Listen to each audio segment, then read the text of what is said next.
please help me give a warm welcome to our first comedian of the evening, someone we all know and love, Shahen Veera.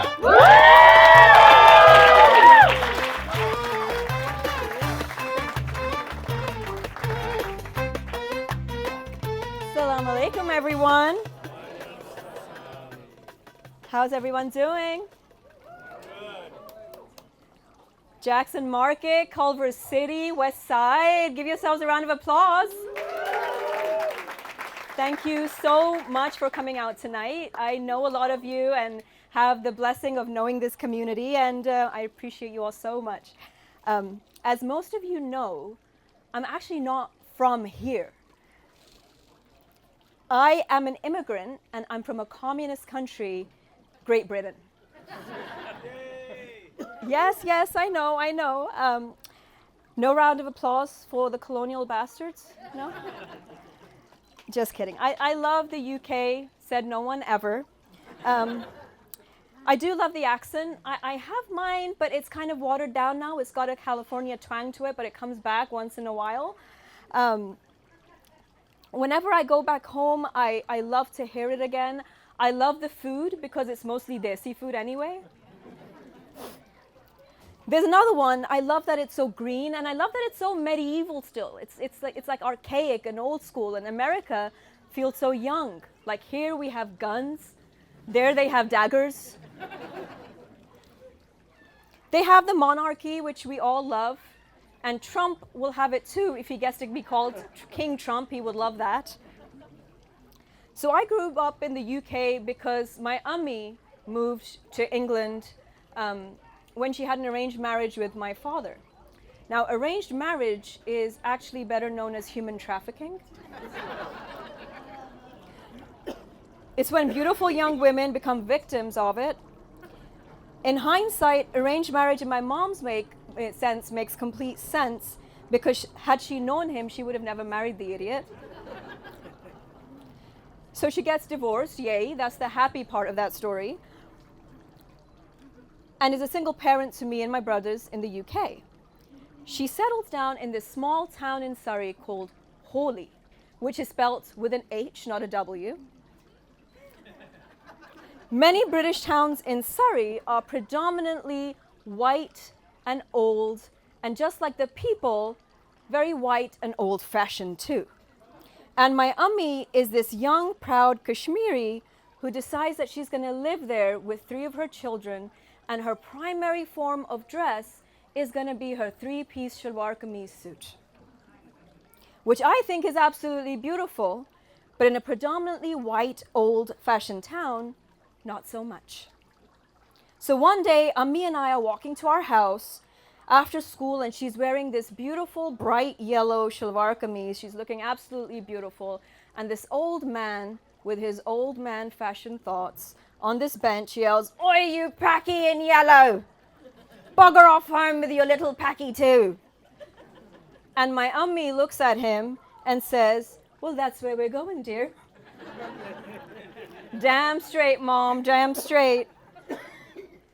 See, she was a Kashmiri immigrant, but she was like, this is my home and this is my kids' home. We're here to stay. So she held on to what she held dear, her dress, her language, her identity, so much so that she spoke to me and my siblings in her native language, which is called Pahari, which is actually translated into mountain. And it sounds just like that too. So fast forward 30 years, I'm in a car in Los Angeles, her grandchildren are now in the car, and Ammi and I are speaking in mountain. She's on speakerphone, and you know, I've always wanted my kids to hear the language and learn the language. And so we're talking, right? I'm like, Ammi, tus theek ho? She's like, ji beta, tus bachchen ki school chhodne ho? And I'm so happy with this banter that's going on. And we finish our conversation, and I see my son in the back who's looking at my daughter and decides to imitate our language and does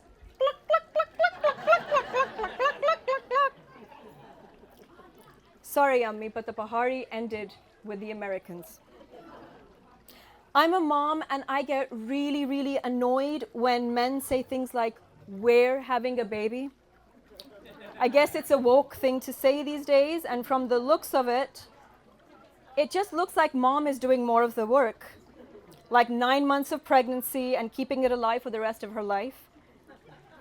99% of me is pretty sure that she's having the baby, buddy, not you. I mean, it might look like you're pregnant, but you aren't, my friend, you aren't.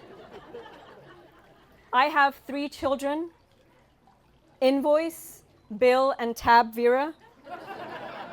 They are 3 of the most expensive nights of mine and Sajid's life. Speaking of expensive,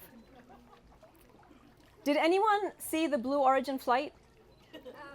Did you see it? It was all over the news. I was obsessed with it. And when it was launching, I couldn't help but wonder, why does it have to be that shape? Right? Like, why? Why does Jeff Bezos' rocket look like that? And then I started doing research, and I guess it's aerodynamics, but not necessarily. It's just misogyny. And to make it worse, it's an all-women's trip. So these women inside sit in this long white rocket, and then this top just pops off, pop. These ladies were in space for about 10 minutes. 10 minutes! A small world in Disneyland is 15. But something really powerful happened, you guys, because when the capsule landed, Katy Perry and Gayle King came out and went straight into sujood. I was like, wow, they've accepted Islam. MashaAllah. And then I looked closer and I said, Qibla udhar to nahi hai. Until I realized they were bowing to Bezos and had converted to the religion of Amazon, not Islam. Right? I'm a Muslim, and sometimes, you know, it's not always a flex. Sometimes it's an explanation, but I love it. I love being a member of a religious group that doesn't allow for mediocrity, right? Islam sets the bar really high. You know, let's not just pray once, let's pray 5 times a day. Let's not just fast, let's just fast for 30 days. Let's put it this way, you're not a Muslim because you want it easy, right? You're a Muslim because you're aiming higher. And there are 2 groups of individuals in this world who don't fear death. Terrorists and Muslims. Especially our Muslim elders, by the way. When white people get old, you know, you talk to them and they're like, you know, we're planning our retirement. We're going to Hawaii. We're going to Barbados. The minute our community reaches 65, they have one number on their dial list, and that's Kenan at the Islamic Center. Beta zara Kenan ko phone lagana. I'm like, what's going on? They're like, plot kharidne. Plot to where?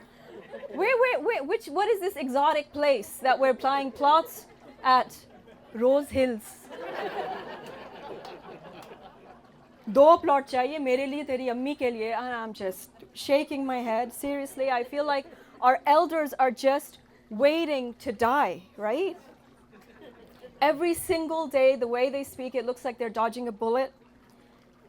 And if I'm being honest, I think that's what really terrifies non-Muslims, is because we don't believe this is the end, right?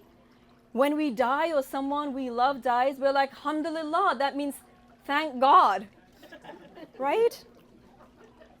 Talking about death, our Christian brothers and sisters just celebrated Easter. And as a Muslim, I don't know about you guys, but every single Easter, I feel like I'm gatekeeping. My Christian girlfriends were posting on Sunday, right? Christ has risen, he's no longer in the tomb. And I was just holding back. I'm like, who's going to tell him? Who? Somebody's got to tell him, because we found out 1,400 years ago, and apparently we never told them. And I'm like, this is the year, you guys. He didn't die. He's all right. He was lifted into the sky before all that horrible stuff happened to him, and he's doing great. And guess what? He's also a Palestinian. And Santa was Turkish. Oh man. Sorry guys, it was a bit controversial. I hate to be controversial, but here goes nothing. I love cats. Where are my cat people at? Come on. Yeah? Nice. Well, the rest of you dog people, that's all right. It's all right. You know, I'm asking you about cats and dogs, right? Not about Israel and Palestine. But what I don't get is I love cats, but I also love dogs, right? Like when I see a dog, a cute dog, like my heart feels good. It feels love. But getting a pet is a lot like marriage. It's coming to terms with what damage you're willing to accept in your life. I'm okay with scratched up sofa corners. I'm okay with a clawed up hand. What I don't want are more needy human beings in my house. I already have bill, invoice, tab, and my mother-in-law's son.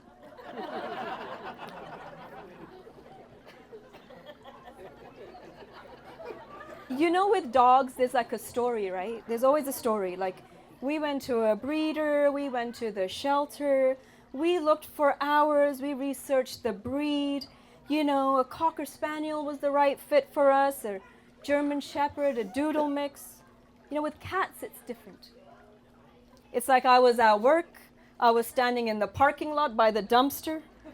I heard a sound, I felt a head rub, and meow. She's been in my house for 9 years. What kind of cat is it? Orange.